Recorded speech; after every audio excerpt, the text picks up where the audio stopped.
তাকে অ্যাকসেপ্ট করেই সকলকে কাজ করতে হয়। এটা যারা সরকারি চাকরি করেন, প্রশাসনে হোক, অন্য বাহিনীতে হোক, বা এমনকি আপনারা মিডিয়ায় কাজ করেন, আপনারা যখন কোনো একটা রিপোর্ট অন এয়ার করেন, সেখানে কোনো চ্যালেঞ্জ থাকে। সুতরাং চ্যালেঞ্জ থাকবে, এটা খুব স্বাভাবিক বিষয়, এটাকে অ্যাকসেপ্ট করেই আমরা কাজ করি, কোনো সমস্যা নেই। আর যে বিষয়টা এখানে হয়ে গেছে, স্যারও আজকে আসছেন, সেটা হলো যে আসলে এই পাথরগুলি ন্যাচারালি ছিল, এগুলি লুট হয়ে গেছে বা হরিলুট হয়ে গেছে বা মহালুট হয়েছে। এটি আমাদের জন্য জাতি হিসাবে আমাদের জন্য খুবই দুর্ভাগ্যজনক, দুঃখজনক। তো আমরা এখন কয়েকটা কাজ করছি। প্রথমত হচ্ছে যে পাথরগুলি লুট হয়ে গেছে, সেগুলি কোথায় আছে এখন সেগুলি খুঁজে বের করার চেষ্টা করছি, রেস্কিউ করার চেষ্টা করছি, প্রথম কাজ। একই সাথে এটার সাথে কারা কারা জড়িত ছিল এবং তাদের অপরাধের মাত্রা অনুযায়ী প্রত্যেককে আমরা আইনের আওতায় আনার চেষ্টা করছি। আর এরপরে যে বিষয়টা হচ্ছে, সেই যে পাথরগুলো শুধু এখানে নিয়ে আসলে হবে না, এটাকে একটা স্থায়ী প্রোটেকশন ব্যবস্থা করতে হবে।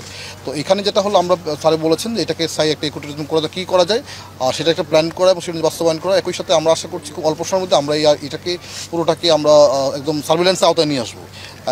ক্যামেরা দিয়ে হোক বা যাবি হোক, এটা আমরা নিয়ে আসবো এবং আমাদের লোকজন থাকবে এখানে, 24 ঘন্টা ডিউটি থাকবে এটা।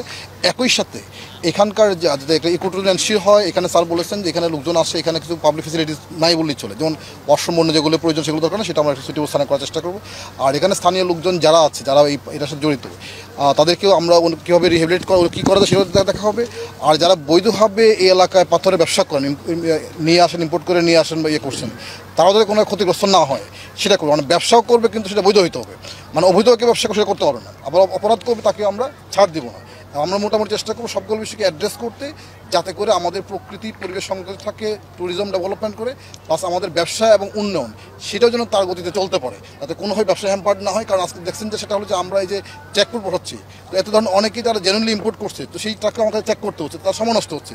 তো আমরা একটা মেকানিজম বের করার চেষ্টা করছি, যাতে করে তাকে ছাড় দেওয়া করা যায়, যাতে করে ইম্পোর্ট যে আসবে সেটা ইজিলি ইজিলি চলে যাবে, যাতে সময় নষ্ট করতে না হয়। আর আমাদের যেখানে লোড করা হচ্ছে, যেখানে পাত্রগুলি আসছে, আমি আগামীকালকে আমরা এখানে এই উপজেলাতে আমরা মত বিনিয়োগ করবো, এখানে এই কোম্পানিগঞ্জে এবং হচ্ছে সদর এবং কানাইঘাট 3টে উপজেলায়।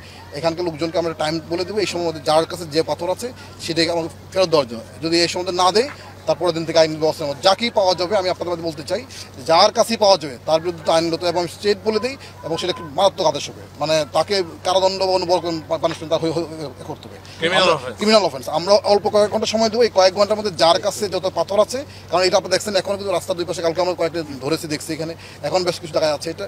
তো সেইটা আমরা উদ্ধার করবো এবং লোকজনকে চেষ্টা করবো যে যা অপরাধ করছেন এটা ফেরত দিতে হবে। এরপর আইনগত ব্যবস্থা নেওয়া হবে অনেকের বিরুদ্ধে। আর আমরা ক্রাশিং মেশিন যেগুলো জেনুইনলি চলতো, যেগুলো আমরা স্থগিত করে রাখছি, এগুলো আমরা চালু করার ব্যবস্থা করবো। কারণ ক্রাশিং মেশিনগুলো বন্ধ রাখলে যারা লিগেলি যারা ইম্পোর্ট করছে তাদের ব্যবসা ক্ষতিগ্রস্ত হচ্ছে।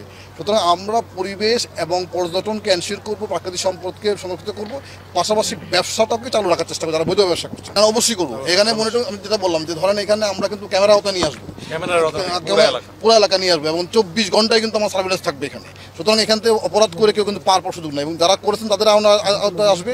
আর কালকে একটা বলেছি, সেটা হলো যে এখান থেকে আর একটি পাথর কেউ সরাতে পারবে না। যদি কেউ করে তাহলে বুঝতে হবে যে তার মানে খারাপই আছে। কারণ আমরা এই প্রকৃতি সম্পদ এখানে থাকবে, এতগুলি সরকারি লোকজন, সরকার, কারণ যেটা হয়েছে কি 95% লোকই চায় এই প্রকৃতি তার প্রকৃতি অবস্থা থাকুক, পুরো সংরক্ষিত থাকুক, সব কিছু হোক।